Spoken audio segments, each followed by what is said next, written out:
Hello, everyone. My name is Mehdi Kalaji. I'm a senior fellow at the Washington Institute for Near East Policy.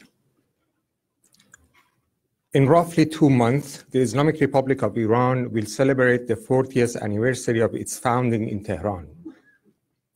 Since its inception, the regime of the Velayat Faqih, or the guardian jurist, has brutally crushed the dissent and employed anti-Americanism as the guiding principle in its uncompromising foreign policy. The international community, responding through a combination of both appeasement and pressure, has been distinctly unsuccessful in prompting a change in Tehran's regional behavior. And no opposition movement has thus far emerged to threaten the viability of the regime. Today, the Washington Institute for Near East Policy is pleased to host former Crown Prince Reza Pahlavi to discuss the current state of regime in Tehran and the prospect for political change. Mr. Pahlavi is a prominent opposition figure and has consistently called for replacing Iran's current regime with a secular liberal democracy. Please join me in welcoming Mr. Pahlavi.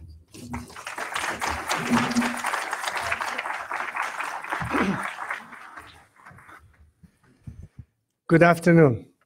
Thank you, Mr. Khaladi, for your introduction. I'm very happy to be here today, and I express my gratitude to the Washington Institute for hosting this discussion.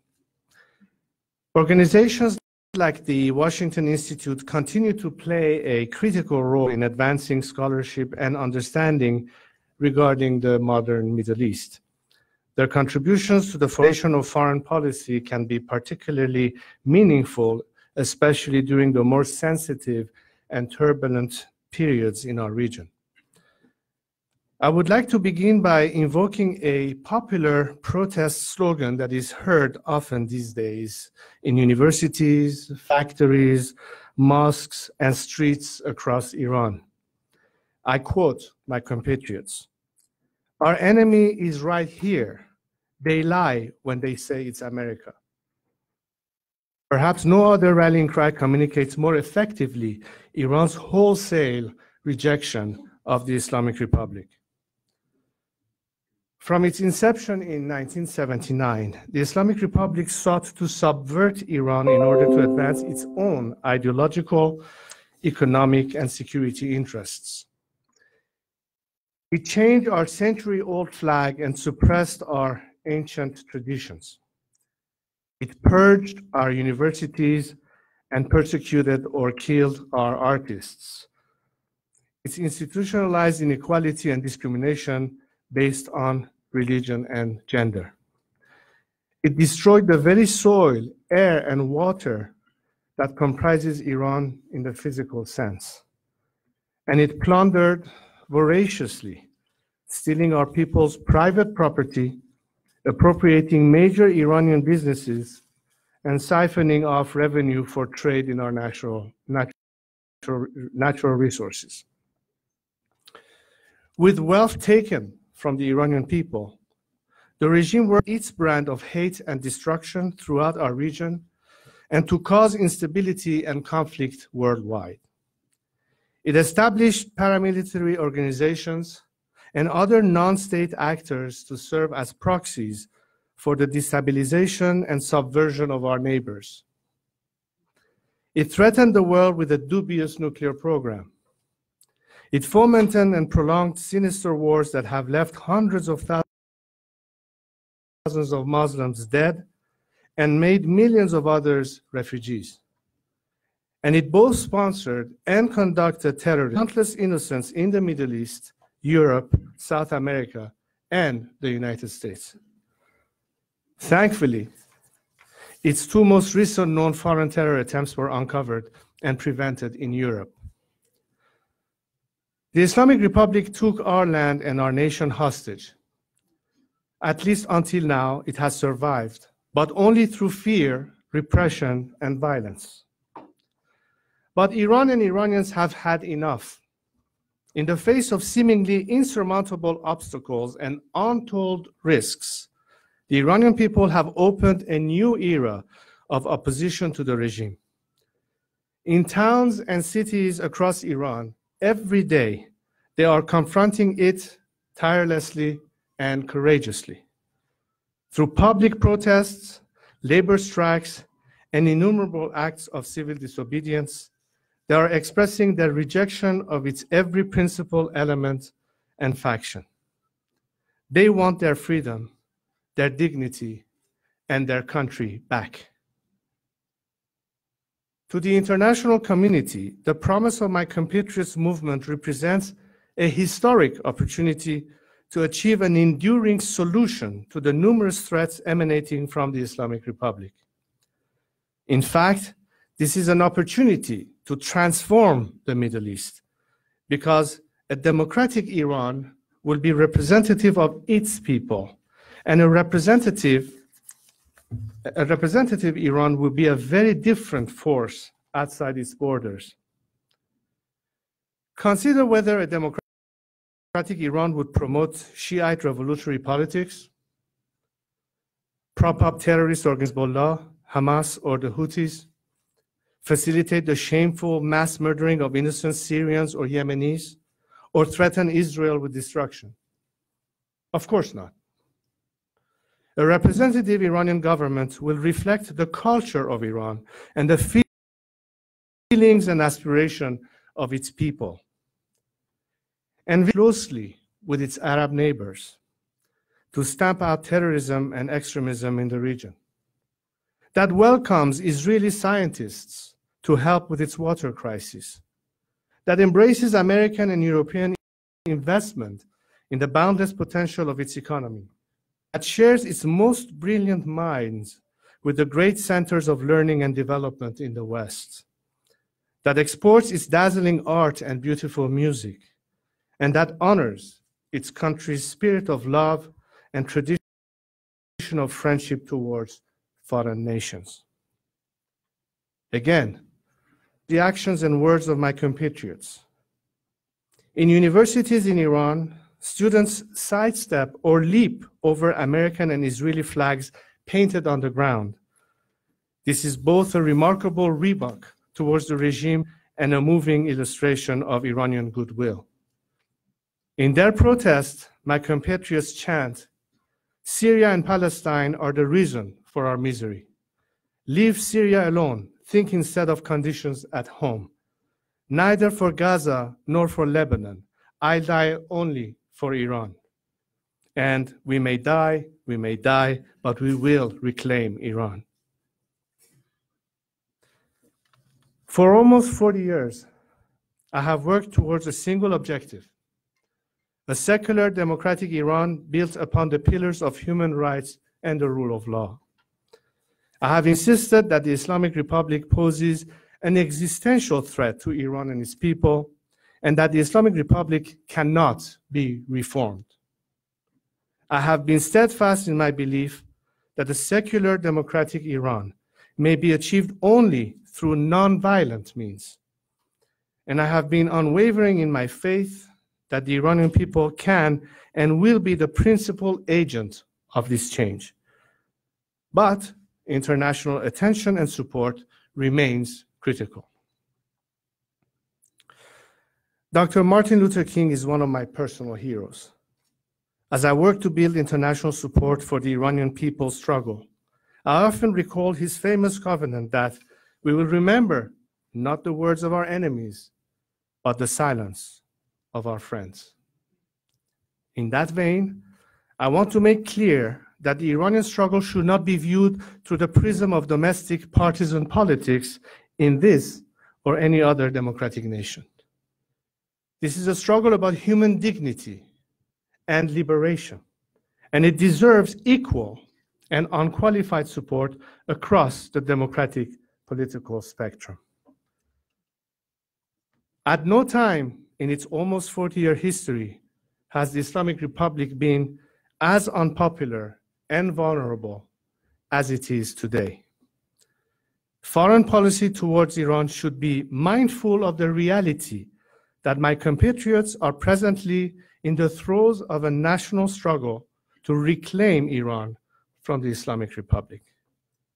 My focus is on guiding this process of change so that its outcome is secular, democratic, and lasting. Thank you very much.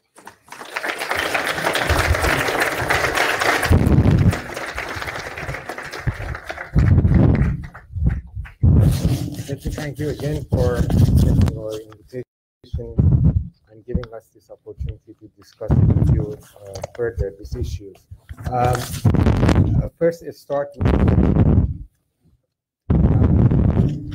anniversary of Islamic Republic, going to be in about 2 months. Ayatollah Khomeini was just standing. Sorry. I apologize.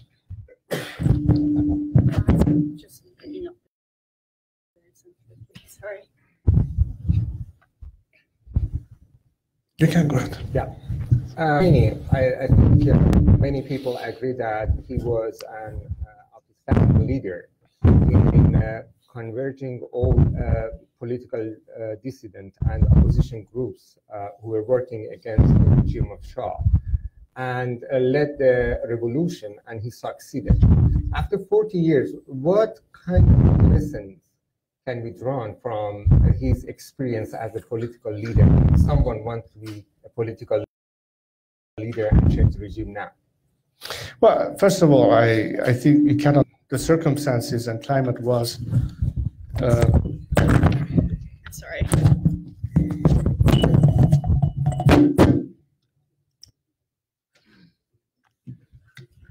Sorry, China.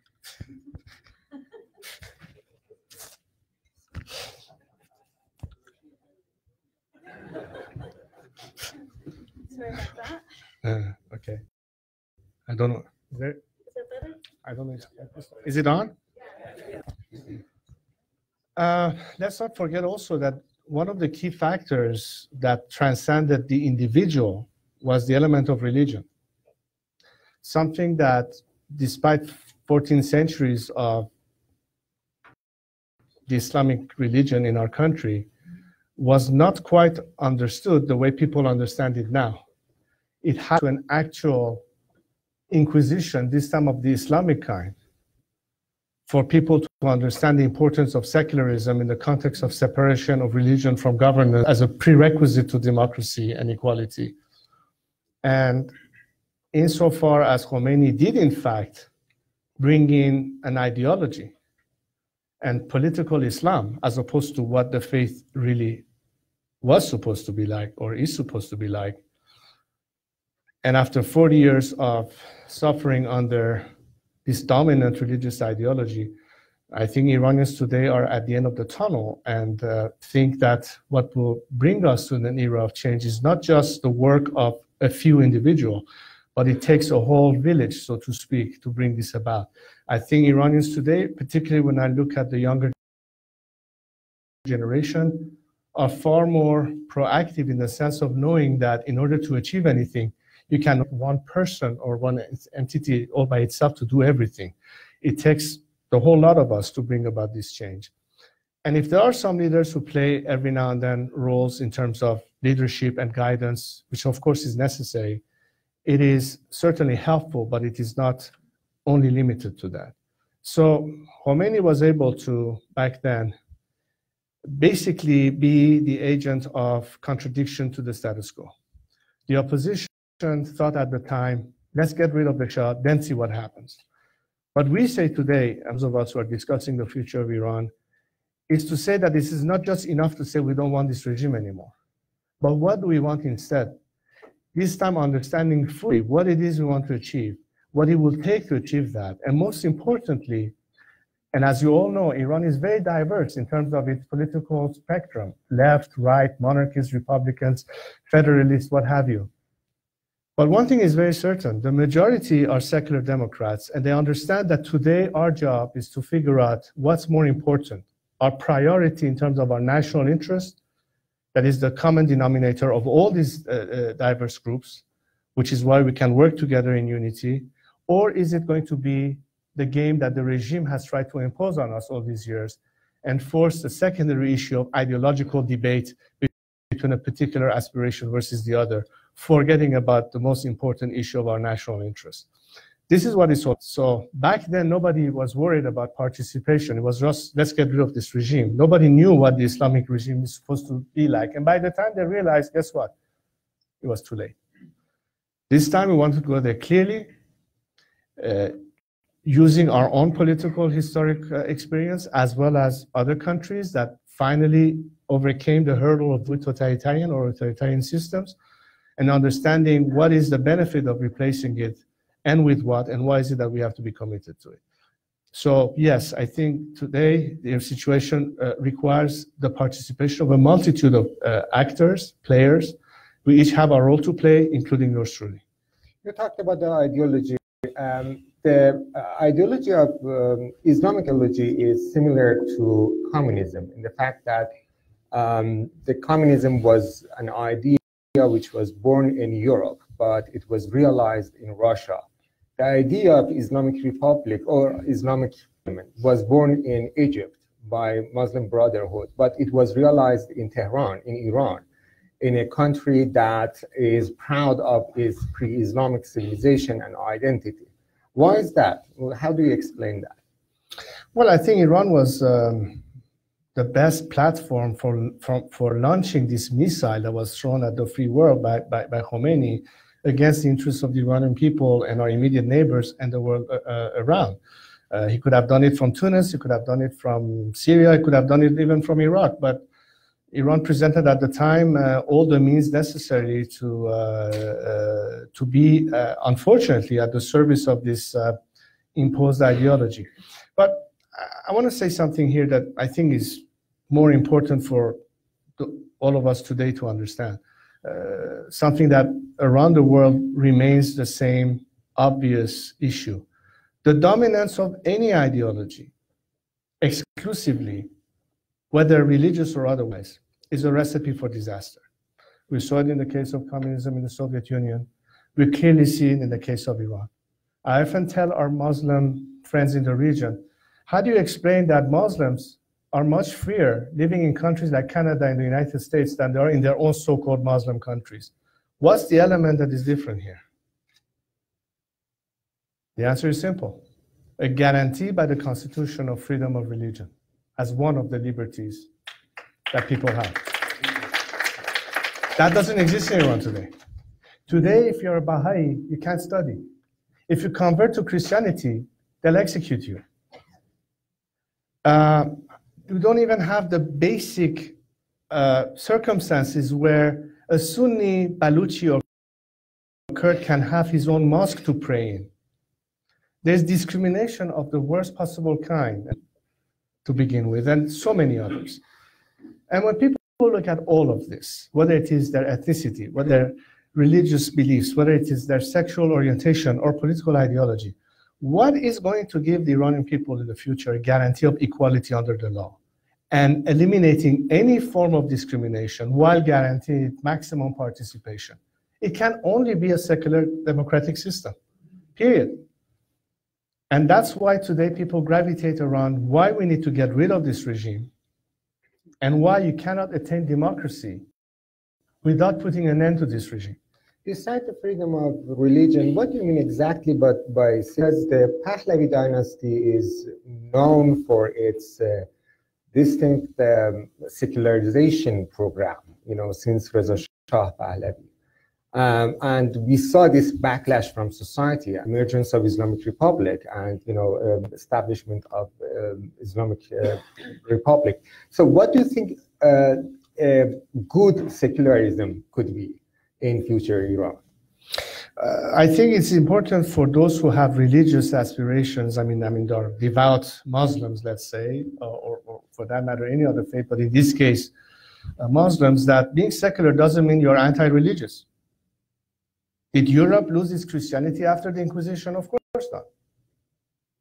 But secular values, guarantees of equality and non-discrimination, cannot be done when one religious ideology thinks that it has superiority over another faith or another belief. It goes without saying. And that's what people have learned under this regime.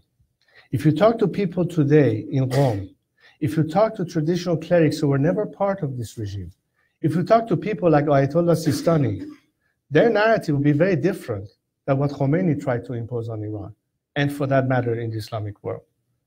So I don't think that even within our religious establishment, the traditional clergy has any misunderstanding that, in fact, and particularly in the case of Shiism, there cannot be any governance of religion or religious elements. In fact, it goes against the very tenet of Shiism, if you study it well.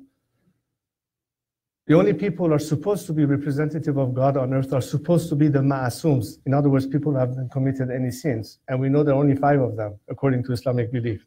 And they're not around, by the way. So let's go to the 21st century of where Iran could be.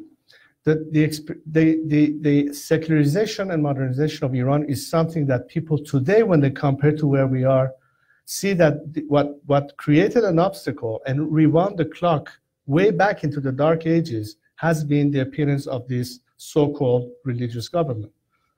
That in fact, Iran could have realized all of its potentials had it not been for a revolution that first and foremost executed so many people who had worked tirelessly to build that country, forced a massive exodus and brain drain of people who were immediately persecuted because they were a member of the previous regime, or because they were Jewish, or because they were homosexual, or what have you. Iran today should be like South Korea, at the very least, but instead we have become North Korea. Is it because we lack the resources? Is it because we lack the human potential and ingenuity? For God's sakes, Iranians are running half of the show in most foreign countries that they have become citizens in. Look at America alone. Why aren't they not back in Iran? Why don't they have an opportunity today to help their country be the best it could be? It goes back to this very element and obstacle that is impunitively discriminating. And I have no doubt that the minute the situation changes, everything that has meaning for the people on the streets, I'm not talking about an intelligentsia debate of the value and merits and philosophical debates about democracy and human rights that we all know, but to the man on the street, to that worker who hasn't been paid his salary for the past 6 months, for people who today have to sell their organs in order to survive. They understand that this potential for Iran's economic recovery and well beyond that cannot happen while you still have this regime. So yes, if we are a good student of what actually happens to us, I think the light at the end of the tunnel will show that Iran this time will understand the virtue of secularism, not just because they happen to have 2 modern thinking monarchs who in their era did whatever they could, which is why they're chanting their names today in good memories, but also because they realize that without which our society will not progress. And this is a demand that I can sense every single day as I talk to my fellow compatriots. And yes, we will absorb also the fact that we can be modern and secular without having to lose our tradition, including our various religious traditions. Your father was a secular Shah too, but he was calling himself the king of Shia because the monarchy in Iran, even in pre-Islamic Iran, was getting its legitimacy from religion. So there was an alliance between clerical establishment and the monarchy institutions. So if you become the king of Iran, what would be the source of legitimacy for that? But again, you cannot compare what happened a century ago during the Constitutional Revolution, because if you follow it more closely, you know that when we had an amendment to the Iranian constitution a year following the drafting of the first constitution, some kind of compromise was reached with the religious establishment to try to preserve this newly brought about constitutional system against an absolute monarchy. And the unfortunate compromise was to allow for the 5 mujtahids to be sitting in parliament and ruling over whether or not certain laws and legislation would be compatible with Sharia law and what have you, which again is the beginning of where there's a flaw in separation from church and state. But do you think that the kind of secular arguments and debates Iranians have today in Iran or outside, beyond the breaking of the taboos of talking about religion, existed at the time? Of course not. When my father tried to bring in emancipation of women and their full participation in the Iranian system, when we brought land reforms in order to put an end to feudalism and elements that, who were the first elements that resisted these changes? It was the clerical establishment, including Khomeini. Did people then understand the importance of having to stand up to the clergy? No. And oddly enough, when people say Reza Shah Ruhat Shah, meaning my grandfather, it's because he was so tough vis-a-vis the clergy. But do we have to use the same means to achieve the same ends today? No. I think it has to be built in our collective national psyche and appreciation of democratic governance. And the guarantee and the rule of law is ultimately what the Constitution prescribes. And I have always said that I believe that it is the Constitution that defines us, that regulates us, that governs over us. And that's the choice the Iranian people will be able to make once we are rid of this regime, so that those in charge of drafting the future constitution will build in all these safeguards. And I believe that we certainly should have our constitution based on the Universal Declaration of Human Rights, because in one shot, it will be dealing with so many issues that our society had to face centuries, including the modern era, as it relates to children's rights, to women's rights, to ethnics, to whatever it is under the rainbow that we can think of, built in as a guarantee. So it's not by virtue of legitimacy claimed by one individual with some kind of an arrangement, some particular governing ideology. No, I think we have reached a stage, I dare say that, as modern Iran could be in the future, that we ought not have an official religion, that we ought not have an official anything. The rule of law should guarantee any Iranians to have the liberty of his or her beliefs, as long as their beliefs is not imposed on any other person. It's just basically pluralism and the respect for agreeing to have diversity among ourselves. What unites us and guarantees us, each single one of us, whether we are Turk or Arab or Kurd or Baluch or Muslim or Christian or atheist or straight or gay, everything will be guaranteed by the rule of law. That should be what establishes the guarantees. Not one individual, not one institution, but the law of the land. Let me ask the last question about the past and then go to the future. You've been 17 years old when revolution happened. Since your father passed away, you become the head of the family. You became politically active while the other members of family were not that much active. Especially the women in your family are not politically active. You have 3 daughters, your wife, and even the queen did not play a bold political activity role in last 40 years. First, why women in your family are not politically active? And second, how do you assess your record in last 40 years while you didn't, create a political party or a political organization or even some kind of foundation or institution? Well, I'm glad you're asking this question, because I think a lot of people have yet to fully understand what is actually my role. I have some kind of a historical meaning in terms of someone who need not take a political position or advocate a particular ideology or political system of thinking in order to be known. Which is why I say my role is, and foremost, not political. My role is to be able to help a diverse set of political ideologies to understand the priority that we face today about the commonality interest of a democratic Iran in the future. I don't have to take a position on whether somebody is a socialist or somebody is a conservative or he is a monarchist or he's a republican. or he's a federalist or a centrist or what have you. That's not my role. My role, however, is to help as much dialogue and as much unity of purpose to what is today our first and foremost priority, liberating our homeland. There'll be ample time to debate, and that's not my cup of tea. Political parties will form, they will debate policy.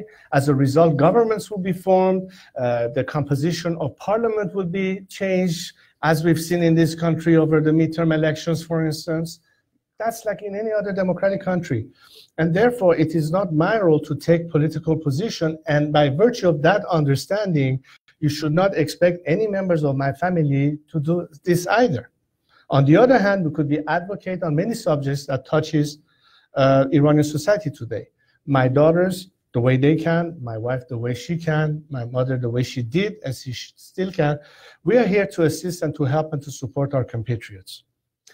And at the end of the day, if you're talking about what future form Iran will have, again, that's something that the Iranian people will have to support our compatriots. From the day I started, and at the end of the day, if you're talking about what I made it a life's mission and set a limit and a finish line for myself as my sole and only political goal, to help Iran be liberated from this current regime. I saw it maybe earlier than others. Some people finally have tuned in and realized that reform is unattainable, and therefore today many former reformists are converging with us who from the beginning were advocating a secular system versus a religious dictatorship to get to that point and let the people of Iran in a truly atmosphere of free and fair election decide their fate.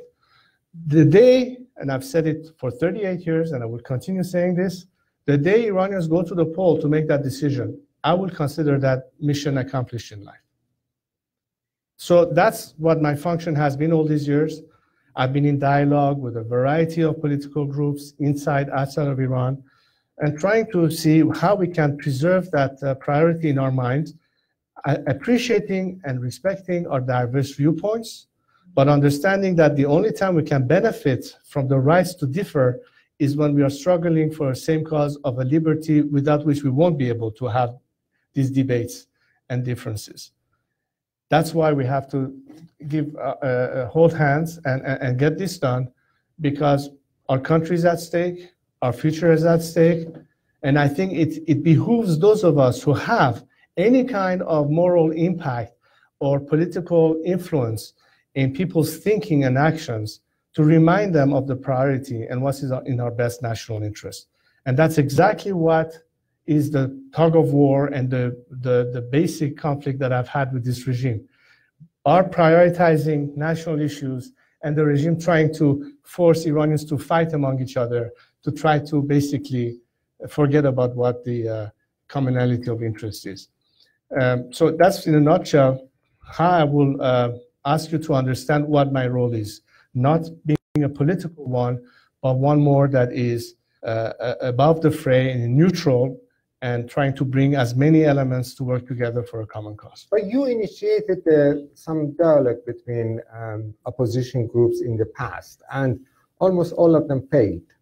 Why do you think this time it would succeed? And this is one question. The other question is that every revolution needs financial resources. Ayatollah Khomeini was a marja. He was getting religious taxes from people. And, you know, in 70s with the rise of oil price, there were lots of money injected into the market, and the money from market went to the Khomeini's pocket and he overthrown the regime.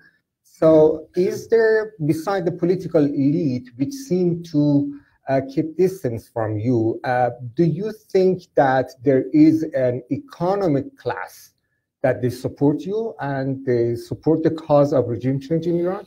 Well, the premise of your question is not totally accurate. I mean, as I said, I've had dialogues over the years with numerous representatives of various political groups or orientations, both at home and abroad. It has only increased over the last few years, in particularly the last couple of years, because again, let's not forget one thing. Until only a couple of years ago, half of the nation, no matter how disenchanted they were with the system, would still put some faith in the current Iranian administration to maybe bring about something. But for the past 2 years, you can ask any Iranian that is monitoring closely, and I'm sure there are many who do that professionally every day. I'm sure you have noticed how different the read on the streets are as opposed to 2 years ago. It's a different ballgame. And sometimes you have to have circumstances be available in more than just one category for something to successfully happen. It is not enough just to have an organized opposition. It is not only enough to have protesters in the streets without political leadership. It is not enough only to have an entente without no international support. There are many elements that have to happen at the same time for something to happen. I mean, if NASA was going to give up when they launched their first rocket and it failed and not try it again, we would not be where we are today. And in politics, sometimes you have to try and try again. The difference is that today, we all know that not rising up to the challenge is contributing to a post-regime state of chaos. That's really where the bad news is. I'm not worried about whether this regime will collapse or not. That's a given.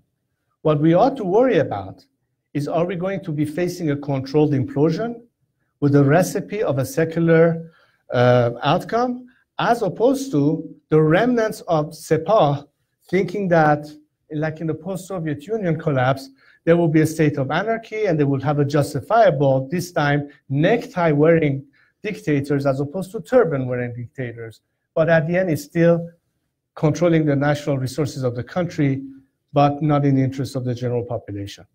You mentioned also something very interesting. Look, we have been seeing a policy that included economic sanctions on Iran, and yes, the Iranian people have suffered, but so has the regime. But in the area of constructive assistance, not much has really been done. Right now, as we speak, we have elements that are representatives or financially or by virtue of family relations linked to this regime who are roaming freely, including in America. And there are many resources and assets that the regime has plundered in Iran that have reinvested to their own gains that could be frozen and controlled and given to the hand of, in fact, the democratic forces instead of being at the control of the regime. Talking about creating wealth when there's no wealth within Iran. There are so many areas where misplaced funding can do harm as opposed to the right targeted sanctions that could help us.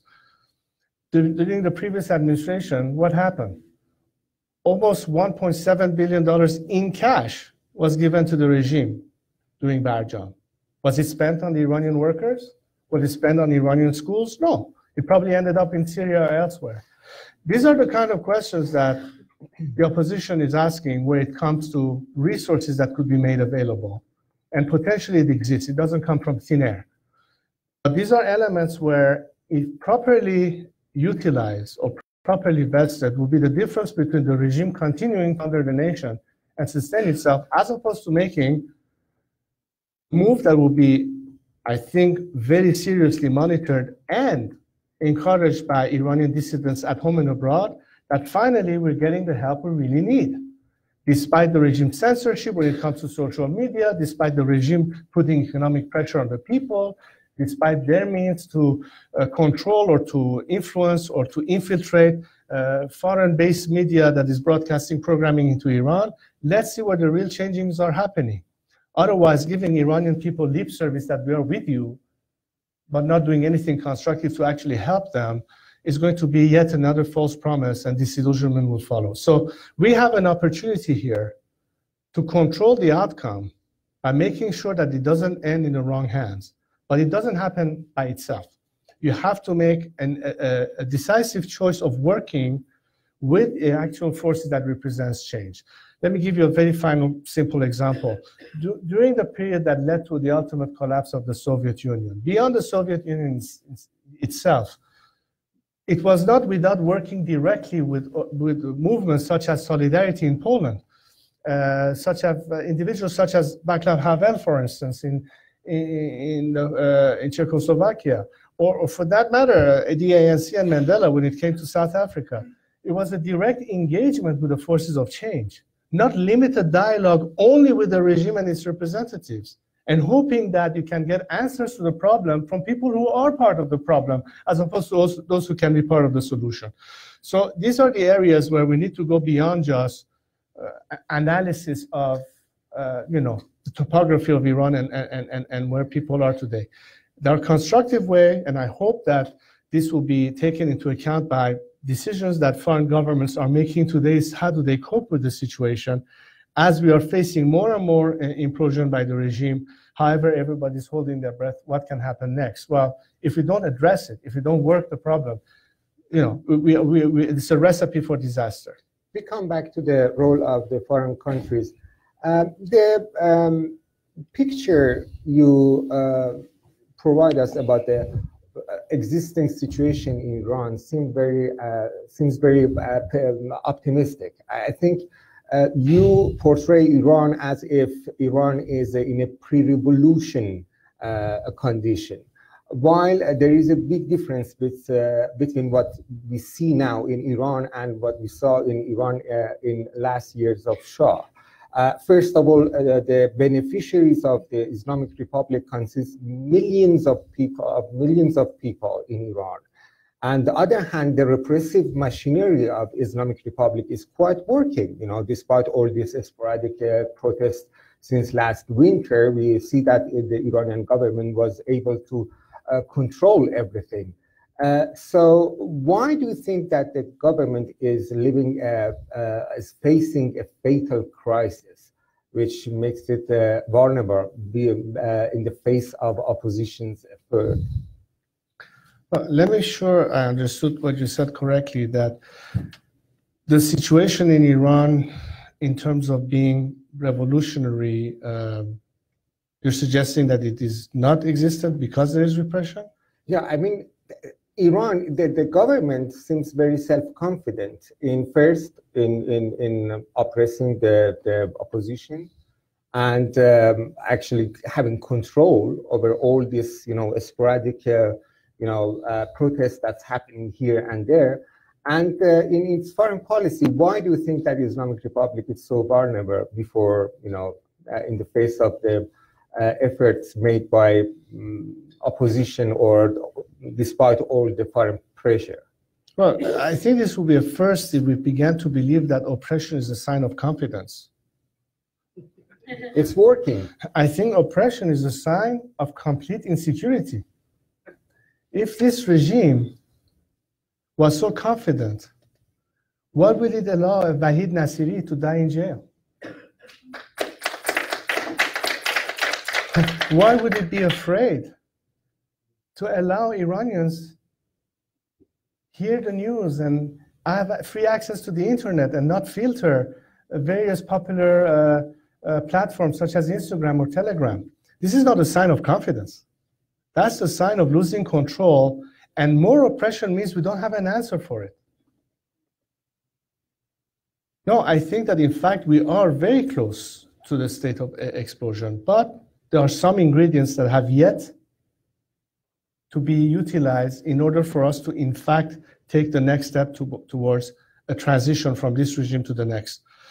And the most important component in all this is, yes, the role that the military and paramilitary forces could play in this transition.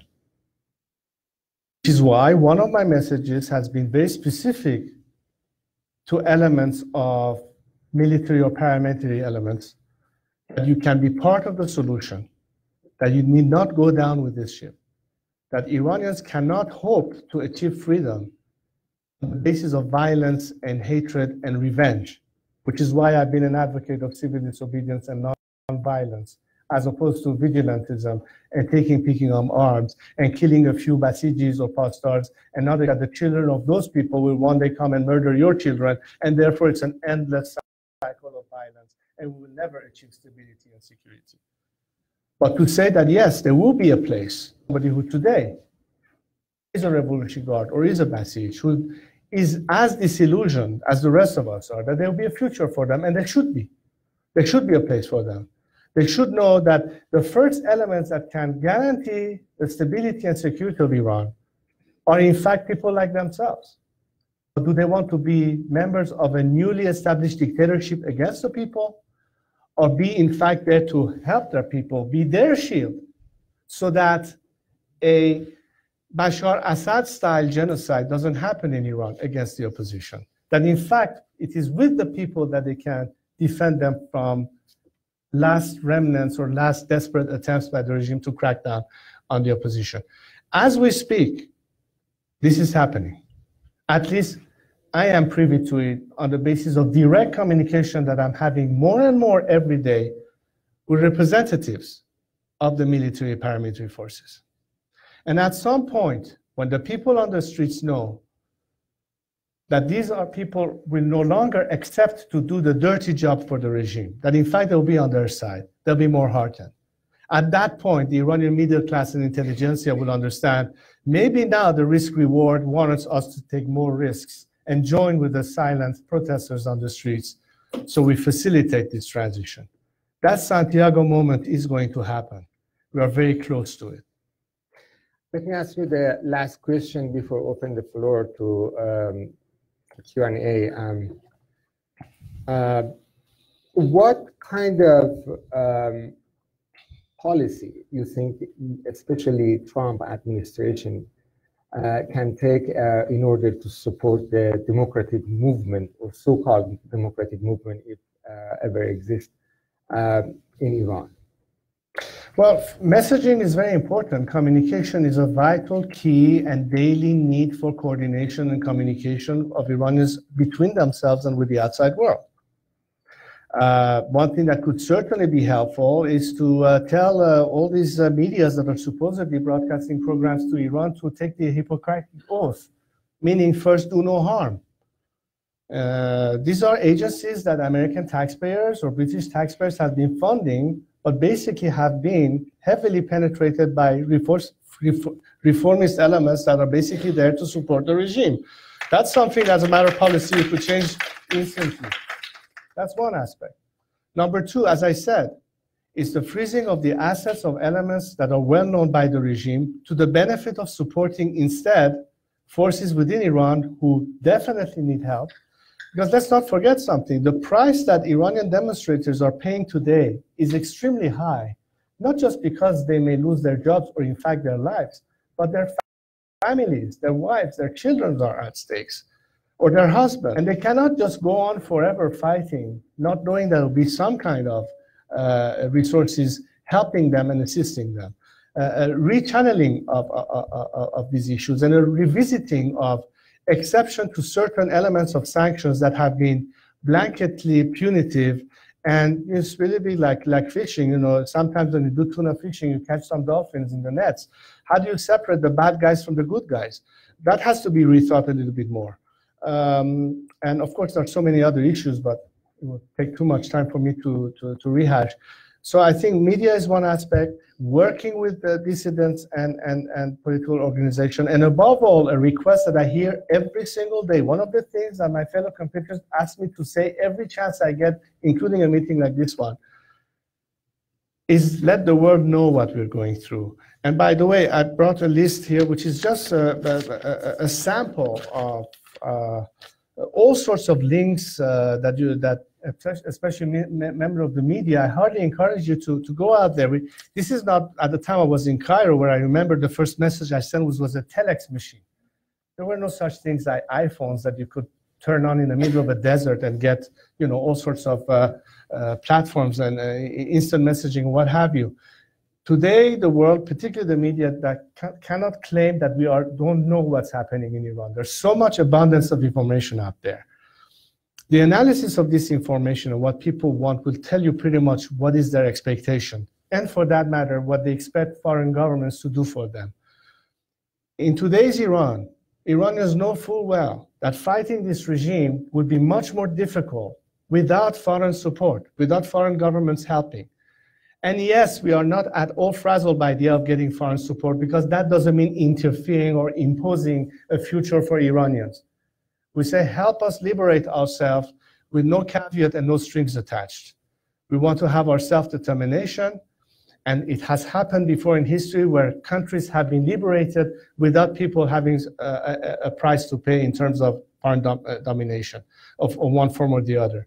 I think democratic countries today, America is perhaps the most important one of them, can decide whose side they're on. During the Green Movement, what was the leading slogan in Iran? People were saying, Obama, Obama, are you with us or with them? What does that mean? That means do something, take a position. And when the answer was, we don't want to interfere in your domestic politics, it was a bucket of ice water on the head of so many people during that time and that generation. Do we want yet another generation to come to the streets to chant slogans in English and in French and foreign languages? They're not practicing their linguistic skills. They're sending you a clear message. And as long as we understand that it will take that kind of intervention, and intervention is different than interference. I'm talking about assistance and support. I hardly think that we will be able to get that level of engagement that the country needs to the detriment of the nation and to the benefit of the opportunists. On the other hand, if there's actual dialogue, for the first time in 40 years, official government dialogue with representatives of the Iranian secular democratic opposition in home and abroad, as opposed to limiting dialogue only with the regime and its representatives, then I think we'll get much quicker to an answer to how to resolve the problem and how can we work jointly, those of us fighting with freedom, with respective foreign governments, irrespective of the administration in play. This is something that is part of the expectation. And if I were today talking to anybody in the White House or at State or Congress, my message hasn't changed. It has always been the same. Talk to the people who are your, how can I say, your natural allies, because the strategic interest of this country and that of Iran is one of the same, as opposed to this regime, which is completely the opposite of it. So have a dialogue for a change with those of us who happen to advocate the same interest that is in your strategic advantage, as opposed to those who from the get-go were against it. The time has come for that. That's part of the expectation that all of us have. And I think that there are enough people in this world who will understand that this is an opportunity not to be missed, and I hope that we will achieve. Thank you very much. Now we can ask audience to ask their questions. Please. Please, 30 seconds and no statement. Patrick? It is said that the opposition in Iran lacks organization and structure. Do you think that's a fair comment? How big a problem do you think that is? And what do you think can help bring organization and structure to the opposition in Iran? As I said, it has a number of components. First and foremost is the ability to organize, and that cannot happen with some degree of structure, which depends a lot on communication and ability to disperse information, both at home and abroad, and be able to establish that dialogue. So any assistance given in terms of technology, in terms of access, in terms of not allowing the regime to disrupt and or curb such communication will be of vital importance.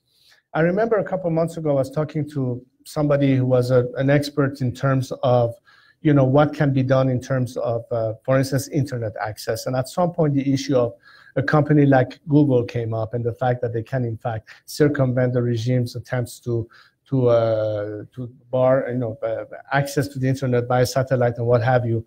And the problem was really with the legal department of that company saying, hey, we cannot do that because it's in violation of our sanction policies. So I think these are the kind of things that will be helping us having better means in terms of our activities. And organization in terms of political coordination is, of course, another aspect of how can we communicate those who are active outside with those who are active inside. And there are all sorts of different access depending on the point of focus of one particular group versus the other in terms of coordination and assistance to the current day, everyday actions that people are taking on the streets. To that extent, there's been some element of success. It's the next step that is more important. In other words, preparing the stage for transition. And that's the part where there has to be more of a tangible mechanism of representation, as diverse as possible, of the secular democratic forces, both at home and abroad. So once this regime passes, they can be familiar with the faces or the people or the groups that will be able to manage this transition. Clearly, one of the key questions is for those of us being successful in bringing about a temporary provisional government that will be in charge of two things. A, running the country temporarily for a couple of years while the whole process of constitutional debate goes on. And of course, prepare the stage for the first available opportunity to conduct elections so that parliamentarians who will be charged with drafting the future constitution can in fact go about their job. It will take coordination and representation and collaboration of all these democratic forces to bring about that element. At this time, all I'm asking the democratic opposition is to find common projects of how they can assist and support the existing movement and actions that are happening in Iran today. But we ought to be thinking a little bit ahead of that as well, which is part of my conversations with most of them, and saying at some point, you're going to have to fill the void. And that cannot happen by accident. And that's part of the confidence level that people can have, that we don't have to start guessing. We need to have a better understanding of what can be the useful actors. And to that degree, the current intelligentsia within Iran, who has been suppressed or is a bit bashful or shy or timid about showing their face, will eventually find their moments. And I think most of the leadership we're talking about is going to come out of people who are faceless for now, but we know exist. Barbara? Thank you. Do I need a mic or can I just talk? Thank you very much. Barbara Slavin from the Atlantic Council. Very nice to see you again and appreciate your remarks. Couple of questions. Are you meeting with officials in the Trump administration to talk about these goals of yours at this point? Are you concerned that the sanctions policies put in effect by the Trump administration are actually hurting the ability of people to demand their rights because they're worried about everyday survival? And finally, you made a reference to assets that could be somehow seized and used for the opposition. It seems as though we have frozen every conceivable asset that Iran has in this country. So what are you referring to? Thank you. Well, whether it's here or abroad, there's yet many other aspects of such assets that I think can be salvaged. I don't have the details for you. I would be happy to get back to you on it from our experts. But one thing you said, I have yet to have any meeting with any member of the current administration on the executive side. I have had, throughout the years, communicated our ideas with members of Congress, both on the House and Senate.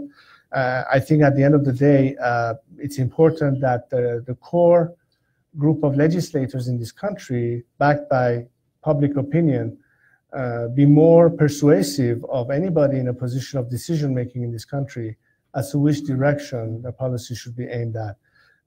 I think there are many more people around the world, including Americans that I talk to, that realize that the silent cry of the Iranian people it's about time that it is heeded. And until now, there's been really a limited attitude, not just of the American governments, irrespective of who was in the White House, but the West in general. And a lot of it, I think, has been based on this false premise of expecting behavior change by a regime that its DNA simply doesn't allow it to change its behavior. If they were stopping to do what they do, they would no longer be the Islamic regime. And as such, everything that followed 40 years of the Islamic regime was based on the false expectation that we can perhaps persuade them through diplomacy to come to their senses and reach a state of compromise. Now we have come to a stage where the system is about to implode. People are on the streets. It's no longer acceptable. We cannot just hope to obtain different results by following the same process. Something has to change. And in that case, dialogue is very important. And that's all I'm asking for, an opportunity for decision makers to talk to those of us who can, in fact, explain where we think they could be impactful, where it could be helpful, in order to bring about the change that we are hoping to achieve in Iran. If the administration is prepared to talk, that's great. We welcome the opportunity, and I would be happy to offer as many opinions that I can as to who I think this administration should be talking to, both inside Iran and outside Iran, beyond the regime and its representatives. Yeah. The impact of the sanctions, again, if the objective of the sanctions is behavior change, as opposed to ultimately regime change, is two different approaches altogether. And I will throw in there smart sanctions, targeted sanctions. The sanctions overall has affected the regime, of course, but it has also heavily affected the Iranian people. And people at this time say, how long do you expect us to tighten the belt if you're still talking to our oppressors, as opposed to help us get rid of them altogether?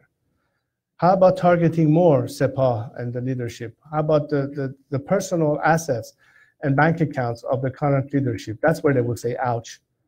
And go after the kind of assets that are still available to them, but not to the Iranian people, or for that matter, the opposition. These are issues that need to be discussed and sought. What is it that a modification of certain policies will bypass? Issues that limit us to do anything. I'll give you another example because of the sanction policies. Let's say you want to send money to Iran. That's not an easy thing to do. If you want to register an organization, the minute the word Iran came to the name, it's red flag. Transactions are stopped. These are the kind of things that penalizes dissidents more than it does the regime, because often they've found a way to circumvent that. Does that mean that sanctions are pointless? No. But I will add to the fact that until now, sanctions were imposed with the intention of behavior change. And no political leader has yet to come in America, in Europe, or elsewhere to say, yes, we want to see regime change in Iran. Not by our doing, but by helping the Iranian people make that decision. You cannot come and say we support the Iranian people, but we don't want regime change. How the hell do you want us to get to democracy while this regime is still in place? That's a little bit a contradiction. So I think not just the rhetoric, but also the actual revision of some policies could certainly work out some of the problems we have in there, and maybe some other ideas that could be added to the project. Yes. Thank you.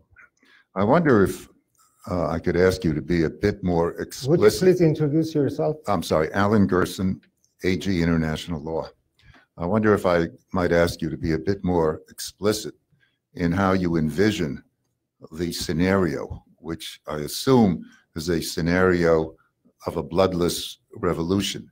You've talked about the United States officially saying that they endorse regime change, more targeted sanctions.